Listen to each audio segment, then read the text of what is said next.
हरे कृष्णा। आप सभी पर भगवान शिव कृष्ण की कृपा सदा बनी रहे। आज से आप हमारे इस चैनल पर हर दिन मार्गशीर्ष मास महात्म्य है, जिसे हम आम बोलचाल की भाषा में अघन मास भी कहते हैं, कि सभी कथाएं रोज सुन सकेंगे। अगर आपने हमारे चैनल को अभी तक सब्सक्राइब नहीं किया है तो जरूर कर लीजिएगा। अगहन का महीना, जिसे मार्गशीर्ष महीना भी कहते हैं, भगवान कृष्ण को समर्पित होता है। ऐसे में जो भी नियमित रूप से भगवान कृष्ण की कथाओं को पढ़ता है या सुनता है या भगवत गीता का पाठ करता है, उन पर भगवान कृष्ण की कृपा सदैव बनी रहती है। आइए जान लेते हैं भगवान कृष्ण के सच्चे भक्त और सच्ची कहानी के बारे में। हमारे देश में साक्षी गोपाल नामक एक मंदिर है। ये कहानी वही की है। एक बार दो ब्राह्मण वृंदावन धाम की यात्रा पर जा रहे थे, जिनमें से एक वृद्ध थे और दूसरा जवान था। उनकी यात्रा बहुत लंबी और बहुत कठिन थी, जिस कारण उन दोनों को यात्रा करने में बहुत सारी परेशानियों का सामना करना पड़ा। उस समय रेलगाड़ियों की सुविधा भी नहीं थी, तो वृद्ध व्यक्ति ब्राह्मण युवक का अत्यंत कृतज्ञ था, और ऐसा इसलिए क्योंकि रास्ते में चलते समय जब भी वृद्ध व्यक्ति को कोई परेशानी आती तो वह युवक उनकी सहायता करता था। आखिरकार किसी प्रकार दोनों परेशानियों का सामना करते हुए वृंदावन धाम पहुंच ही गए। वृंदावन में पहुंचकर उस वृद्ध व्यक्ति ने उस युवक से कहा है, युवक, तुमने मेरी बहुत सेवा की है और मैं तुम्हारा बहुत आभारी हूँ। अब मैं चाहता हूँ कि तुम्हारी इस सेवा के बदले मैं तुम्हें कुछ पुरस्कार दो। उस ब्राह्मण युवक ने कुछ भी लेने से इनकार कर दिया, पर वह व्यक्ति तो जिद करने लगा। अब उस वृद्ध व्यक्ति ने अपनी जवान पुत्री का विवाह उस ब्राह्मण युवक से करने का वचन दे दिया। उस युवक ने वृद्ध व्यक्ति को समझाया कि ऐसा हो ही नहीं सकता। आप तो बहुत अमीर है और मैं तो बहुत ही गरीब सा ब्राह्मण हूँ, और देखिए ये जो वार्तालाप उन दोनों के बीच में हो रहा था, ये हो रहा था भगवान गोपाल कृष्ण के श्री विग्रह के सामने। लेकिन वृद्ध व्यक्ति तो अपनी जिद पर अड़ा था, और फिर कुछ दिन तक वृंदावन में रहने के बाद वे दोनों व्यक्ति अपने घर लौट आए। वृद्ध व्यक्ति ने घर आकर सारी बात बताई कि उसने अपनी बेटी का विवाह एक ब्राह्मण से तय कर दिया है, पर उनकी पत्नी को ये सब मंजूर ही नहीं था। उस वृद्ध व्यक्ति की पत्नी ने कहा, अगर आप मेरी पुत्री का विवाह उस गरीब युवक से करेंगे तो मैं आत्महत्या कर लूंगी। उधर वह युवक ब्राह्मण के वचन का इंतजार कर रहा था। अब उस युवक को यह भी चिंता थी कि वृद्ध व्यक्ति अपने वचनों को पूरा करेगा भी या नहीं। फिर एक दिन ब्राह्मण युवक से रहा नहीं गया और उसने वृद्ध पुरुष को उसका वचन याद दिलवाया। अब वृद्ध पुरुष मौन था, क्योंकि उसने एक तरफ डर था कि अगर वो अपनी बेटी का विवाह इसलिए कर देता है तो उसकी पत्नी अपनी जान दे देगी, और वृद्ध पुरुष ने उस युवक की बात का कोई उत्तर नहीं दिया। वृद्ध पुरुष को मौन देखकर ब्राह्मण युवक नहीं फिर से उसका दिया हुआ वचन याद दिलाया। तभी वृद्ध पुरुष के बेटे ने उस ब्राह्मण युवक को अपने घर से ऐसा कहकर निकाल दिया कि तुम झूठ बोल रहे हो और तुम मेरे पिता को लूटने के लिए आए हो। फिर ब्राह्मण युवक ने उसके पिता द्वारा दिया गया वचन याद करवाया। ब्राह्मण युवक ने कहा कि यह सारे वचन तुम्हारे पिताजी ने भगवान कृष्ण के श्री विग्रह के समक्ष दिए थे। और तब वृद्ध व्यक्ति का बड़ा पुत्र, जो कि भगवान को मानता ही नहीं था, उस युवक से कहने लगा, ठीक है, जैसा कि तुमने कहा कि भगवान के सामने मेरे पिताजी ने तुम्हें वचन दिया था, अगर भगवान इस बात के साक्षी हैं, तो यही सही। अगर भगवान प्रकट होकर वो कह दे कि वो इस वचन के साक्षी हैं जो मेरे पिता ने तुम्हें दिया है, तो तुम मेरी बहन के साथ विवाह कर सकते हो। यह बात सुनकर ब्राह्मण युवक ने कहा, हाँ, मैं भगवान कृष्ण से कहूँगा कि वो साक्षी रूप में आए। और उसे भगवान श्री कृष्ण पर, आपने कान्हा जी पर पूरा विश्वास था। उसका विश्वास तो देखिए। उसे पूरा विश्वास था कि भगवान कृष्ण उसके लिए वृंदावन से जरूर आएंगे। और फिर अचानक वृंदावन के मंदिर की मूर्ति से आवाज सुनाई दी, मैं तुम्हारे साथ कैसे चल सकता हूँ? मैं तो मात्रा एक मूर्ति ही हूँ। और तब उस युवक ने कहा था कि अगर मूर्ति बात कर सकती है तो साथ भी चल सकती है। तब भगवान कृष्ण ने युवक के सामने एक शर्त रख दी कि तुम मुझे किसी भी दिशा में ले जाना, मगर पीछे पलटकर नहीं देखना।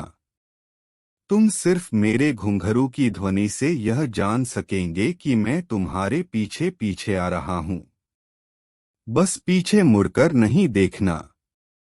युवक ने उनकी बात मान ली और वह दोनों वृंदावन से चल पड़े। आगे आगे वह युवक चल रहा था। उसके ठीक पीछे पीछे घुंघरुओं की आवाज आ रही थी। अब जिस नगर में उन दोनों को जाना था, वहां पहुंचने के बाद युवक को घुंघरुओं की आवाज आना बंद हो गई। अब जब अचानक से ही घुंघरू की आवाज आना बंद हो गई, तो उस युवक ने सोचा कि कहीं भगवान जी वापस तो नहीं चले गए। अब उसे धैर्य रखा ही नहीं गया और उसने पीछे मुड़कर देख लिया। अब जब पीछे मुड़कर देखा तो उसने देखा कि वहां तो एक मूर्ति खड़ी हुई रखी थी, जो कि मूर्ति थी आगे चल ही नहीं सकती थी। और ऐसा इसलिए हुआ था क्योंकि उस युवक ने अपने वचन के विपरीत कर लिया था। उसने भगवान को वचन दिया था कि वो पीछे मुड़कर नहीं देखेगा। और जब उसने पीछे मुड़कर देख ही लिया तो जो घुंघरुओं की आवाज आ रही थी, जो भगवान कृष्ण साक्षात उसके पीछे पीछे चल रहे थे, वो एक मूर्ति में बदल चुके थे। अब वो युवक दौड़कर किसी तरह नगर पहुंचा, सब लोगों को इकट्ठा किया और कहने लगा कि देखो, भगवान श्री कृष्ण साक्षी धूप में मेरे साथ आए हैं। अब लोग जब आए वहां पर तो उन्होंने देखा कि इतनी विशाल मूर्ति इतनी दूर से चलकर आ कैसे सकती है। अब उन्हें उस युवक की बात पर विश्वास हो गया कि जरूर इस मूर्ति में बहुत सत्य है। कहा जाता है कि उन्होंने श्री विग्रह के सम्मान में उस स्थल पर एक मंदिर बनवा दिया और आज भी लोग इस मंदिर में साक्षी गोपाल की पूजा करते हैं। इसीलिए कहते हैं कि अगर पूजो तो भगवान, नहीं तो पत्थर हैं। कहते हैं कि अगर आपको अपने भगवान में, अपने इष्ट देवी देवताओं में सच्ची श्रद्धा है, मन में अटूट विश्वास है, तो आप यकीन करिए, आप चाहे कितने भी कष्ट में क्यों ना हो, आपको आपके भगवान उभार ही लेंगे। चाहे आपके जीवन में दुखों का कितना भी अंधेरा क्यों ना हो, बस कुछ पलों में ही अगर आपने भगवान को सच्चे मन से याद कर लिया, सब कुछ उन पर निछावर कर लिया, अपने दुखों का अंधेरा उनके चरणों में समर्पित कर दिया, भगवान आपको हर संकट से उबार ही लेंगे।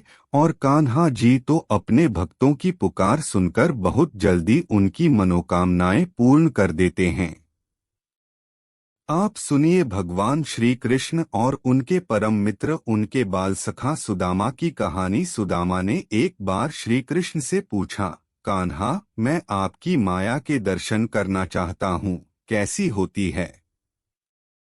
श्री कृष्ण ने सुदामा को टालना चाहा, लेकिन जब सुदामा जिद करने लगे तब श्री कृष्ण कहने लगे, अच्छा, कभी वक्त आएगा तो जरूर बताऊंगा। फिर एक दिन श्री कृष्ण ने सुदामा से कहा, सुदामा आओ, गोमती में स्नान करने चलते हैं। अब दोनों गोमती नदी के तट पर गए, वस्त्र उतारे और दोनों नदी में उतर गए। श्री कृष्ण तो स्नान करके तट पर लौट आई और पीतांबर पहनने लगे। उधर सुदामा ने देखा कि कृष्ण तो तट पर चले गए हैं। मैं एक और डुबकी लगा लेता हूँ, और जैसे ही सुदामा ने एक डुबकी और लगाई, सुदामा को लगा मानो गोमती में बाढ़ आ गई हो। मैं बही जा रही हूँ। सुदामा जैसे तैसे घाट के किनारे रुके घाट पर चढ़े घूमने लगे। घूमते घूमते गांव के पास आ गए और वहां एक हथिनी ने उनके गले में फूल माला पहना दी।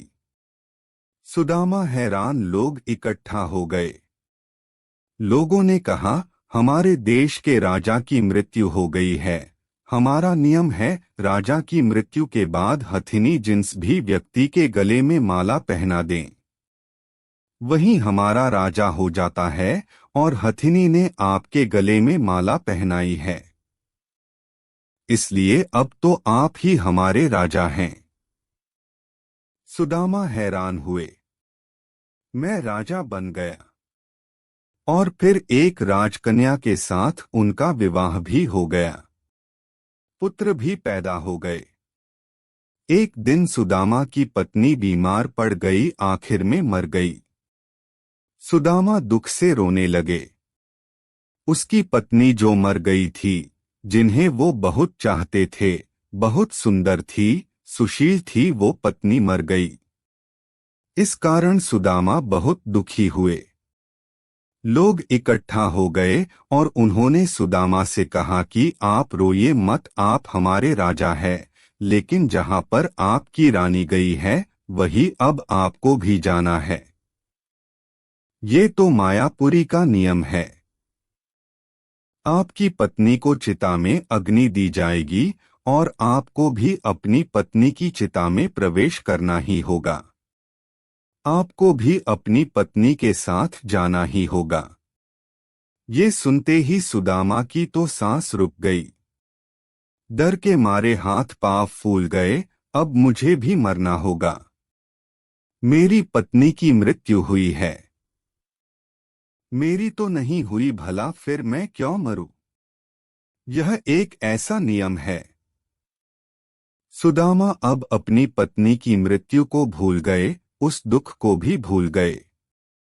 उनका रोना भी बंद हो गया और अब वो अपनी ही चिंता करने लगे। कहने लगे कि भाई, मैं तो मायापुरी का वासी नहीं हूँ। मुझ पर आपकी नगरी का कानून लागू नहीं होता, मुझे क्यों जलना होगा? लोग नहीं माने, कहने लगे, अपनी पत्नी के साथ आपको भी चिता में जलना होगा, मरना होगा, ये यहाँ का नियम है। लोगों की बात सुनकर सुदामा ने कहा, अच्छा भाई, चिता जलने से पहले मुझे स्नान तो कर लेने दो। पहले तो लोग नहीं माने, लेकिन जब सुदामा ने बहुत अनुनय विनय की तो फिर उनकी बात मान ली और उन्होंने कुछ हथियार बंद लोगों की ड्यूटी वहां पर लगा दी। सुदामा को स्नान करने दो, देखना कहीं भाग ना जाए। अब रह रहकर सुदामा डर के मारे रोकते। सुदामा इतना डर गए कि उनके हाथ पैर कांपने लगे। किसी तरह कंपक पाते हुए वो नदी में उतरे, डुबकी लगाई और फिर जैसे ही बाहर निकले उन्होंने देखा कि मायानगरी कहीं पर भी नहीं, और किनारे पर तो कृष्ण अभी तक अपना पीतांबर ही पहन रहे हैं और इधर वो एक दुनिया घूम आए हैं। मौत के मुंह से बचकर निकले हैं। सुदामा तुरंत नदी से बाहर निकल आए और उनकी आंखों से लगातार आंसू बहे जा रहे थे। श्री कृष्ण ने देखा तो हैरान हुए। हालांकि सब कुछ जानते थे, फिर भी अनजान बनते हुए श्री कृष्ण ने पूछा, सुदामा, तुम रो क्यों रहे हो? सुदामा बोले, कृष्ण, मैंने जो देखा है वो सच था, या ये जो मैं देख रहा हूँ ये सच है? श्री कृष्ण मुस्कुराए और कहने लगे, जो देखा भोगा वो सच नहीं, भ्रम था, स्वप्न था, माया थी मेरी, और जो तुम अब मुझे देख रही हो यही सच है। मैं ही सच हूँ, मुझसे अलग जो कुछ भी है वो मेरी माया ही है। और सुदामा जो मुझे ही सर्वत्र देखता है, मुझे महसूस करता है, उसे मेरी माया स्पर्श नहीं करती। माया स्वयं का विस्मरण है, माया अज्ञान है, और इंसान तो माया की कठपुतली है जिसे माया जब चाहे जैसे चाहे नचाती ही रहती है। जो प्रभु श्री कृष्ण से जुड़ा है वह भ्रमित नहीं होता, माया से दूर ही रहता है, वो जान जाता है। और सुदामा भी जान गए थे। जो जान गया अब वो भला श्री कृष्ण से अलग कैसे रह सकता है। अब तो आप भी कृष्ण को जानते होंगे, इसका मतलब आप भी माया से दूर ही है। श्री कृष्ण भगवान की जय। वाके बिहारी लाल की जय। आज की ये वीडियो आपको कैसी लगी? कमेंट बॉक्स में हरे कृष्णा लिखकर मुझे जरूर बताइए।